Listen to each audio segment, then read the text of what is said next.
Welcome to Uncommon Knowledge. I'm Peter Robinson. Be sure to follow us on Twitter at twitter.com/UNC Knowledge. That's twitter.com/UNC Knowledge. Dr. Thomas Sowell has taught economics, intellectual history, and social policy at such institutions as Cornell, UCLA, and Amherst. The author of more than a dozen books, Dr. Sowell is now a senior fellow at the Hoover Institution. His newest work, Intellectuals and Society. Tom, we'll begin with a quotation. Then candidate Barack Obama in July 2008, quote, "It's like these guys, Republicans, take pride in being ignorant. They should go talk to some experts and actually make a difference," close quote. Well, talking to experts does make a difference. Many of the great disasters of our time have been committed by experts. You may remember FDR's brain trust, which according to later studies prolonged the Depression by several years. The whiz kids in the Pentagon under McNamara who managed to mess up the Vietnam War. You can run through an impressive list of things, of disasters brought about by people with very high IQs. All right. Segment one, the species of the intellectual. When you refer to intellectuals in Intellectuals in Society, whom do you mean? I mean people whose end products are ideas. There are other people with great intelligence whose end products are things like the Salk vaccine. A research scientist is not necessarily an intellectual. That's right. An engineer isn't necessarily an intellectual. That's right. Because the engineer is judged by the end product, which is not simply ideas. If he builds a building that collapses, it doesn't matter how brilliant his idea was, he's ruined. Conversely, if an intellectual who's brilliant has an idea for rearranging society, and that ends in disaster, he pays no price at all. I see. Let me quote Intellectuals in Society, quote, "The fatal misstep of intellectuals is assuming that superior ability within a particular realm can be generalized to superior wisdom or morality overall. Chess grandmasters, musical prodigies, and others who are as remarkable within their respective specialties as intellectuals within theirs seldom make that mistake." Explain that. Why would it? Well, let's take an example. Noam Chomsky, whom you write about in Intellectuals in Society, whose work in linguistics, in the first place, I can't understand it, but as best I can tell, everyone who understands his technical work within the field, within his discipline of linguistics, considers him one of the great figures of the 20th century. And his work in politics? Absurdity. The same could be said of Bertrand Russell and his landmark works on mathematics and other people in other fields, but they step outside their field. And when you step outside your level of specialty, sometimes that's like stepping off a cliff. And why is it that intellectuals, that is to say people whose end product is ideas, should succumb to that temptation more than, to use your example, a chess grandmaster? Because a chess grandmaster can be world famous for doing absolutely nothing more than winning chess tournaments and making displays, as many of them do, of playing 5 chess games simultaneously while blindfolded. So Bobby Fischer had no need to opine on the politics of the day because he was getting rich and famous and making a brilliant career for himself within his narrow profession. That's right. That's right. But intellectuals, what? They languish in obscurity, no matter how smart. Well, the whole question of when is someone well known or not came up during the visit of Jim Flynn from New Zealand here a few years ago. He's one of the world's authorities on IQ tests. People, in India know about Jim Flynn. People in England, he made a world tour. But I doubt if the people in the next block from where he lives know who he is. I see. All right. It is far easier to concentrate, again, I'm quoting from Intellectuals in Society, it is far easier to concentrate power than to concentrate knowledge. Yes. What bearing has that got on the influence that intellectuals have over society as a whole? Because they believe that since knowledge is concentrated in people like themselves, what needs to be done is, in a quote from President Obama, is to put more power in the hands of the experts. So the intellectual temptation is to say, look, we already know everything. That's right. If only we also had The power. all the power, Yes. everything would be just fine. Yes. And what's wrong with that view? Why isn't that a sensible view? One, they don't know everything. They don't know 1/10 of everything. In fact, I've argued that they probably don't know 1% of the consequential knowledge in a society. Consequential knowledge is a concept that runs through this book. Explain that concept. Knowledge whose presence or absence has consequences, serious consequences. I mean, I was once in a plane that was coming down for a landing in the Ithaca airport, and suddenly the pilot gunned the motor and went up again because someone in the control tower had reminded him that he hadn't lowered his landing gear. So that was consequential knowledge, right? Yes, yes. I was just delighted that person had his eyes open and his mind on his work.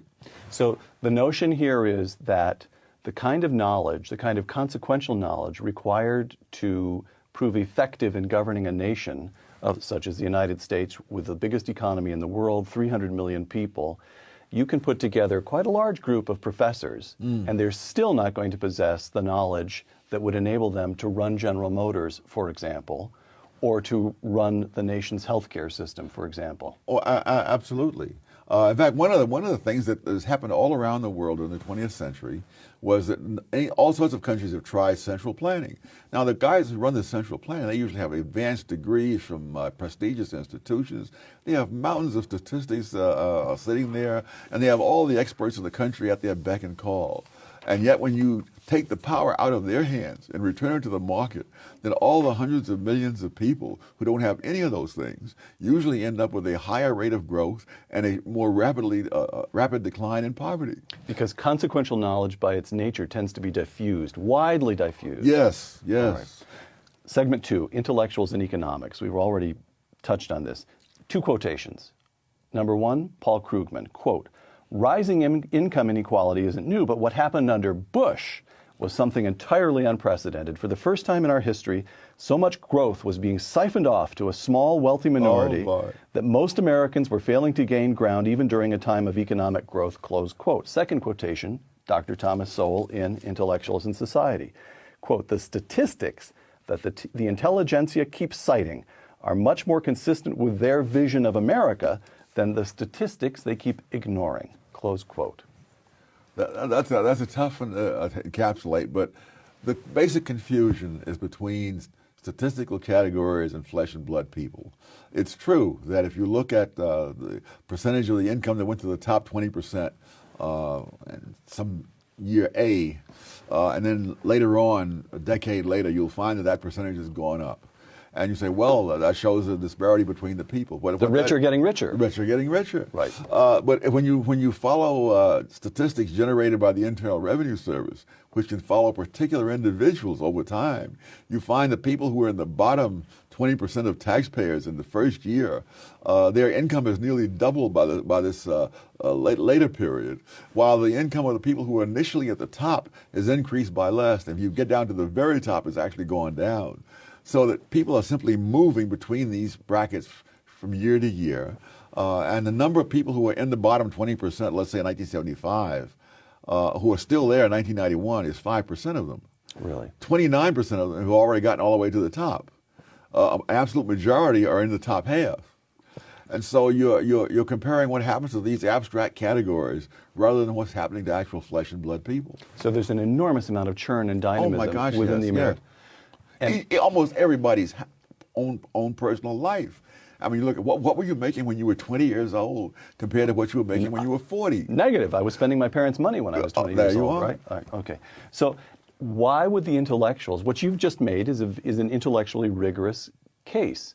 Why would an intellectual, as you use the term, be loath to look at that intellectually rigorous argument, be loath to examine the data the way you did? Well, he's happy with the data that he got. Why would he examine? Why would he go further? He looks at the numbers. The numbers say what he thinks it should say. Hey, that's it. Right. QED, and he moves on to the next great crusade. Intellectuals in Society, once again, the very phrase income distribution is tendentious. Wealth can be created only after capital and labor have reconciled their competing claims and agreed to terms on which they can operate together in the production of wealth. Close quote. Income distribution, the very phrase is tendentious. How come? Income is not distributed. Newspapers are distributed. Social Security checks are distributed. And one time, milk was distributed. Income is not distributed. People earn it directly from those to whom they provide some good or service. And the argument made by many people, you see, is that it's a question of capital and labor have conflicting interest in dividing up the income. Right. No.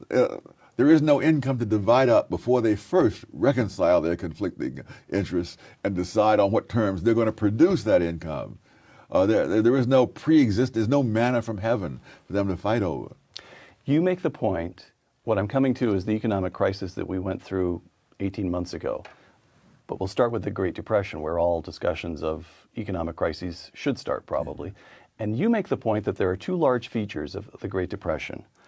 One was the stock market crash, and the other was the enormous government intervention, which began under Herbert Hoover and continued and expanded under FDR, but began quickly, in other words. Yes. And so you said, so you have two large facts here.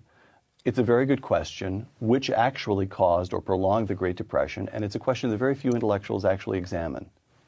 Well, one way of examining it would be to just look at the time period. The stock market crash occurred in October 1929. Now, there's data on unemployment month by month. 2 months after the stock market crash, unemployment peaked at 9%. It then began to decline irregularly till about 6.3% by June of 1930. Indicating the economy was attempting to recover on its own. Right. In June 1930, the government stepped in with its first massive intervention with a Smoot-Hawley tariff, passed despite a public appeal by more than 1,000 economists from the leading universities saying, don't do it. They did it anyway. It shows how much influence economists have. Within 6 months after that, unemployment hit double digits for the first time, and it never came down for the remainder of the decade, even for 1 month. And so the stock market crash brought you up to 9%, and that was starting to fizzle out. The government steps in to help, and that hits double digits, and it eventually got up to a peak of 25%, and it didn't fizzle out until the end of the decade. All right. Listen to a list, and then I'll ask you a question. Chairman of the Fed, Benjamin Bernanke, B.A. at Harvard, Ph.D. at MIT, Professor of Economics at Princeton, Director of the National Economic Council, Lawrence Summers, undergraduate degree MIT, Doctor at Harvard, youngest tenured Professor of Economics and Harvard History, eventually President of Harvard, Treasury Secretary Timothy Geithner, A.B. Dartmouth, M.A. Johns Hopkins. He's the underperformer in the group. How did this group of intellectuals acquit themselves in handling the nation's economic crisis in 2008? Well, first of all, they didn't handle it. The politicians handled it. Ah. And so even if you were to say that these guys really could have done a great job had they had the unbridled power and so forth, they don't have the unbridled power. One of the problems with experts is that experts are hired by other people. And so you never know what the expert would have done. In fact, there was an article in the Wall Street Journal some time back that what the policies that are being followed in Washington are the direct opposite of the policies that Summers advocated when he published before he got to Washington. Right. Right. So we should never assume that experts are just people they're supplying information to politicians who are trying to do good. So surely, though, the intellectuals had the notion that the government should step in is a hangover from the understanding of what took place during the New Deal, right? Oh, yes. Okay, so in other words, the intellectuals, the politicians are acting within a world of options that intellectuals have created over the decades. Yes. Right. And are you impressed by that, the intellectual framework? No. No. All right. All right. Segment 3, intellectuals and vision. Intellectuals in society. The vision around which most contemporary intellectuals tend to coalesce has features that distinguish it from other visions prevalent in other segments of contemporary society or among elites or masses in earlier times, close quote. What is the vision to which contemporary intellectuals subscribe?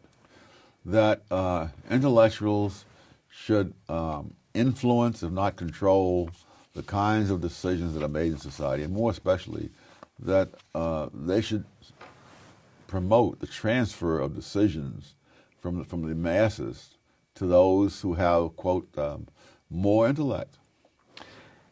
And given how I conceive of knowledge being its distribution, that would mean transferring decisions from where there's 99% of the knowledge to where there's 1% of the knowledge. And against that background, it's not at all surprising that things like central planning simply don't produce as good results as allowing all the millions of people to react in the marketplace. All right. Let me ask you a question that came in from Twitter. Travis814. All these questions are limited to 140 characters, so get ready. It's coming at you, but it'll go fast. Why does the liberal progressive mindset have such a stranglehold within the intellectual academic world? Why should the vision that you just described be so prevalent among intellectuals? Well, among the many reasons, most academic intellectuals have no experience, no serious experience outside the academy. I remember I was once an economist for AT&T when it was the world's largest corporation.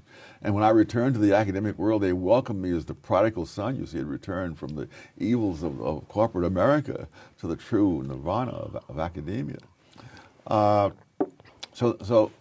And not only do they have no experience, they have every incentive to believe that they are brighter than other people and no more than other people, because they've been told that all their lives. I mean, you become a top intellectual because you've passed through all these successive filters. You've gotten into the best colleges. You've gotten into the best graduate schools. Or even from second grade on, the teachers are responding to you as a kid who passes tests especially well. Yes. Right. And so you have all of that in your background. You write in Intellectuals in Society, if you happen to believe in free markets, judicial restraint, traditional values, and other features of what you call the tragic vision, there's no personal exaltation arising from those beliefs. But to be for social justice and saving the environment puts you on a higher moral plane. Yes. So the question here is, can it really be that simple that intellectuals across the American landscape tend to embrace the vision that you've described sheerly out of self-flattery and self-pleading? Yes. It is. Don't forget, human beings have an enormous power of rationalization. Think of all the absurd things that have been believed throughout all of history. And I guess the one common denominator is that those absurd things typically were very flattering to those who believed them. They had the one true faith. They were the vanguard of the proletariat. You know, you just run through the whole list of the things. By the way, I've been reading some Marx. Mm-hmm. I can't understand how anyone ever took that seriously. I mean, ever took it seriously. Well, what are you reading? Sentence by sentence, it's, I began with the Communist Manifesto that he and Engels wrote. It's a magnificent, if you want a model for propaganda, it is the masterpiece. But there's absolutely no contact with actual economic reality.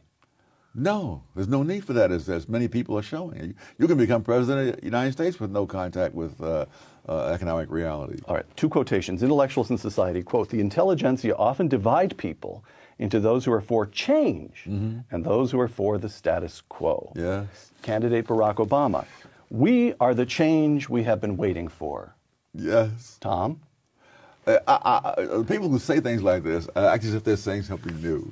This is what was being said back in the 1790s, and ever since then, you know, that there's nothing older than the idea that this is new. And Thomas Paine, we have it in our power to make the world over again. There you are. Right. But in point of fact, again, this is one of those totally unquestioned and unsubstantiated statements. John Dewey was saying, you know, that made the same thing some 60 years ago, that those of us who are for change have to fight against those who are for the status quo. Now, the people he was talking about, people like Adam Smith was not for the status quo. Of course not. As I mentioned in the book, why would Adam Smith spend a whole decade writing a 900-page book to say how contented he was with the way things were? I mean, when you spend a decade writing a 900-page book, something is bugging you. You know, I mean. Right. And anyone who ever bothered to read Adam Smith will see that he is pretty ticked off about a lot of things. Once again, two quotations. You quote, at a number of points in Intellectuals in Society, you quote Justice Oliver Wendell Holmes. Here's one of them. As Justice Oliver Wendell Holmes said, the word right is one of the most deceptive of pitfalls and a constant solicitation to fallacy. That's quotation one. Here's quotation two. Barack Obama, quote, healthcare should be a right for every American, close quote. Well, there's the fallacy. No, it's the word right. It's amazing. And in one sense, I simply cannot explain it. People say we have a right to affordable housing, decent health care, we have a right to all kinds of stuff. And the question is, where did this right come from? By the way, it is literally the case that I heard on the radio the other day. One of the questions in healthcare is plastic surgery, whether it'll be taxed or paid. I literally heard someone say that women have a right to Botox treatments. There you are. Just thought I'd mention that for you, Tom. Yes, well, but that's no more arbitrary than all the other things that are called rights. I mean, right now we're going to have this trial of these terrorists in a court of law, which is absolutely unprecedented and absolutely absurd. And the question is, where did that right come from? Well, it's not in the Constitution. It is certainly not in the Geneva Convention. It's just that by loose thinking, people say, well, prisoners of war get treated that way. Yes, they're not prisoners of war. The Geneva Convention said what prisoners of war were. People who adhere to the Geneva Convention get the protections of it. But during the Second World War, when some German soldiers at the Battle of the Bulge put on American uniforms, infiltrated the U.S. line, and they were captured, they were simply lined up against the wall and shot and killed right there. And it was not something secret. The Army filmed it. And I've seen the films on the History Channel. Really? It was no question. If you don't play by the rules, you don't get the protection of the rules. It's that simple. Right. This leads us to segment 4, Intellectuals in War. From Intellectuals in Society, discussing the role intellectuals played between the two world wars. Quote, one of the most remarkable developments of the 1920s was an international movement among intellectuals promoting the idea that nations could get together and publicly renounce war. What were they thinking? I guess they weren't thinking, they were reacting. They were reacting to the horrors of the First World War, which most of those intellectuals had supported, by the way. And now they decide, no, that was so awful, we have to renounce war. There's no thought that, yes, you can renounce war. That does not stop your neighbor from building up the biggest army in the world and coming in and killing you. It's much like this. It's much like the thinking about gun control. You know, that you say, well, listen, I don't think people should have guns. Hey, I wish people didn't have guns.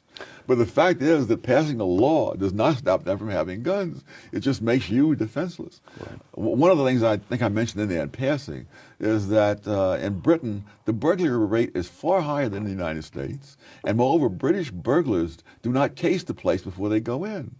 Now, if you're in the United States and you're going to bust into someone's house in the middle of the night, you may be met by a hail of bullets. Right. In Britain, they have made burglary a safe occupation. It's like OSHA for burglars. All right. Vietnam, Intellectuals in Society again. Among the many implications of the war in Vietnam was that it once again illuminated the role of the intelligentsia in influencing the policies of a society and the course of history. Close quote. We didn't lose the war. The intellectuals surrendered on our behalf. Yes. In fact, the communists themselves in later years admitted that there was no way they could have defeated the United States on the battlefield. And in fact, that the Tet Offensive, which was the turning point, that the communist guerrilla movement was virtually wiped out in the South. But the intellectuals saw that as a victory for the communists, and the war was unwinnable. And once a democratic country decides that a war is unwinnable, it becomes unwinnable. Right. Now, Tom, Vietnam raises a point that just has to be addressed, and that is the special place of intellectuals in the Democratic Party. Isn't that a fair point, that the Democratic Party became, at least as regards the Vietnam War, became wholly influenced by intellectual opinion, correct? Yes. How come? But it's also true that Nixon was, and it's not. No, that's true. That's true. See, because here's the thing: Machiavelli thought of intellectuals as influencing events by influencing the rulers and changing their minds. That isn't the role, as Vietnam clearly showed. Nixon didn't care a damn for the intellectuals. Right. But they created a climate of opinion in which if he continued that war, he would pay too high a political price. So he threw South Vietnam to the wolves.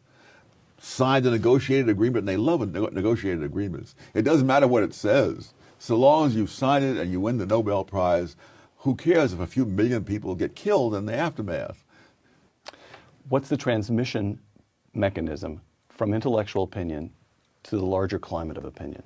This is where the media comes in. Oh, there are many. Oh, Right. yeah, there are many Yeah. transmission belts. I mean, the schools, all from the elementary school right up through the graduate schools, the media, now increasingly the churches.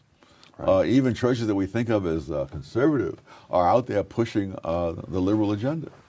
Intellectuals in the Cold War, again, intellectuals in society. You're talking about Edward Kennedy. Senator Edward Kennedy was a leading voice for the nuclear freeze, joined by many other prominent political figures and by many in the media, close quote.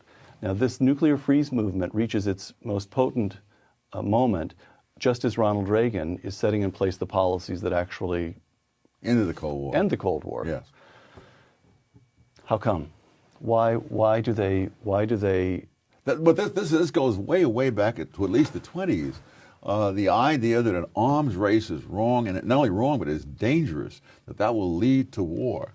And of course, the counter evidence, again, like so many things that intellectuals believe, it is not subjected to any kind of empirical test. Because between the two world wars, you had all these arms agreements and renunciations of war, and all of that just encouraged the Axis power to feel that they could win this war because the West was too gullible to arm themselves or defend themselves. Tom, we're talking about the Cold War. What do you make of it that Harry Truman, who puts in place the containment, the fundamental structures of containment that remain in place for over 4 decades, Harry Truman takes office, was vice president for less than a year before taking office, assumes the Soviet Union is our ally because that was what he, and has within a year he discovers that in fact they have aggressive intentions. He changes and constructs American containment. In my judgment, he's a kind of heroic figure. I would argue, and I think you agree with that. And then so he begins our position in the Cold War. He stands up to the Soviets, and Ronald Reagan is the one who ends it. Now let me tell you about this. The educational background. Harry Truman finished high school. Yes. Ronald Reagan's college degree comes not from some ancient Eastern university, such as those where you studied, but from Little Eureka College set in the farming towns of central Illinois. Is that significant? It may well be, because they didn't have to fight off all the nonsense that they would have been taught at these very prestigious institutions. Intellectuals in Iraq. You quote, in Intellectuals in Society, you quote New York Times columnist Paul Krugman. New York Times columnist and Princeton economist Paul Krugman. Quote, to understand what's happening in Iraq, follow the oil money, which already knows that the surge has failed, close quote. Yes. So the surge worked, of course. Paul Krugman was just plain wrong. Yeah. So what did he think he was doing? Trying to explain to other people is very tough. I mean, in some senses, I mean, I am often baffled. Why did Larry Summers, try to hang on at Harvard? The man had millions. He could have stood up and said what he thought. The whole notion of people being independently wealthy is very shaky for me, because there are people out there with multi-millions who are afraid to speak their mind. Right. And there are other people who can barely make the rent who will say, just what they're thinking. Right. All right. Segment 5, intellectuals and the rest of us. Again, intellectuals in society. There is a spontaneous demand from the larger society for the end products of engineering, medical, and scientific professions, but the demand for public intellectuals is largely manufactured by the public intellectuals themselves. Yes. Explain that. How do they manufacture demand for their own services? Well, one thing is by making alarming predictions, offering solutions to our problems, and And if they didn't do that, if Noam Chomsky had just kept on staying in linguistics, neither of us probably would have ever heard of Noam Chomsky. He would have been just as famous around the world among linguists, but nobody else would have heard of him. What do you make of global warming? I think it's a classic example of the need for crusades. Now, many people are shocked by these emails. I'm not at all shocked by them. I read the original UN study years ago, and I was just curious as to how they were going to deal with the question that the temperatures went up first, and then there was the increase in carbon dioxide. Right. Because you can't say that A causes B if B happened first. And so I read this, and I could see they were tiptoeing through the tulips in the way they phrased things and so forth. They couldn't confront that. And now we're finding out that they knew darn well they couldn't deal with all the evidence. So it fits the pattern of a group of intellectuals, climate scientists who have a very narrow competency, suddenly proclaiming that there's a crisis, scaring the rest of us, thereby creating a demand for their services, Yes. not as climate scientists alone, but as a kind of high priestly caste that can tell us all how to live and save the entire Yes. planet, and in the meantime generate billions of dollars worth of government programs to fund their research initiatives. And so it's a racket. Yes. All right. But again, you have to take account of the ability of human beings to rationalize. I'm sure there are scientists out there who believe some or much of what they're saying, and there are other scientists who believe the opposite. But the ones who are pushing global warming are doing their damnedest to make sure that those who believe the opposite don't get heard in the public. So shouldn't there be some large-ish body of climate scientists who say the data really does suggest that we're headed into trouble here, but precisely because my saying so as a climate scientist will look like special pleading, we as a community of scientists should be even more careful about being completely transparent, pushing the data out to the public. They should overcome the hurdle that it looks like self-pleading. Why isn't that taking place? There's no payoff to that. All right.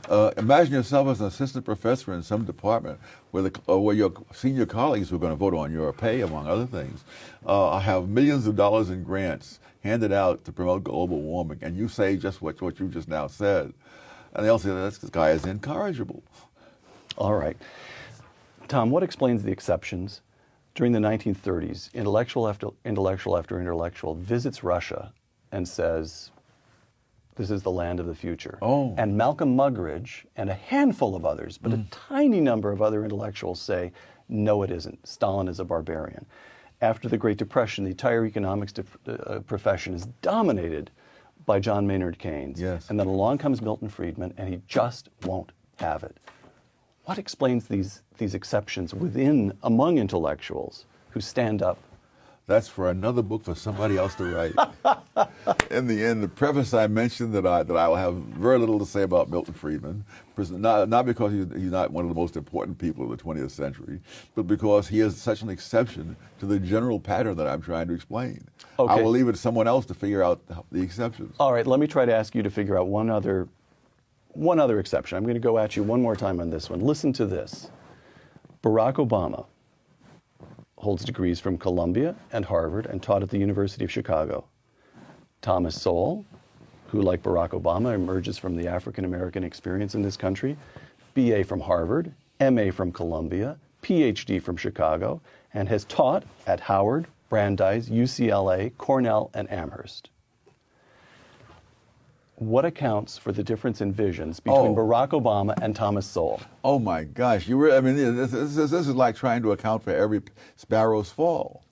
I mean, we're These not. are two pretty consequential sparrows. Well, he is at least, but no, you can't. It's hard enough to account for general patterns. When you get down to the individual, you would have to know so much more than any of us has ever known, or will probably know for the next 1,000 years at least. All right. Bill Buckley, quote, "I would rather be governed by the first 400 names in the Boston telephone book than by the faculty of Harvard," close quote. Very nice encapsulation Right. of the impulse you'd hope that most Americans would show, to be Yes. suspicious of the experts. When Bill Buckley made that remark in the 1960s. Roughly 9% of Americans held college degrees. Today, the figure is 29% and rising because roughly half of high school graduates go to college. The first 400 names in the Boston telephone book today are likely to include a large number of Harvard graduates and Harvard professors. The question here is simple. Are we becoming a nation of intellectuals? I hadn't thought of that. It's a chilling thought. Because we're becoming a nation of people who are propagandized from elementary school right on through to the graduate school in a certain vision of the world. And only the ones who, for one reason or another, either experience or insight or whatever, leads them to say, wait a minute. Only those are the ones that we have to depend on. Last question. Yeah. If you had a sentence or two to say to the cabinet assembled around President Obama, and this cabinet holds glittering degrees from one impressive institution after another, if you could beseech them to conduct themselves in one particular way between now and the time they all leave office, what would you say? Actually, I would say only one word, goodbye, because I know there's no point talking to them. It's like asking me, what would I say to the head of the mafia to get him to give up crime? There wouldn't be a thing I could say to him. All right. He would say, give up crime? I make 1,000 times what you do. Why should I give up crime? Dr. Thomas Sowell, author of Intellectuals in Society, thank you very much, and Happy New Year. Thank you, and Happy New Year to you. I'm Peter Robinson for Uncommon Knowledge and the Hoover Institution. Thanks for joining us.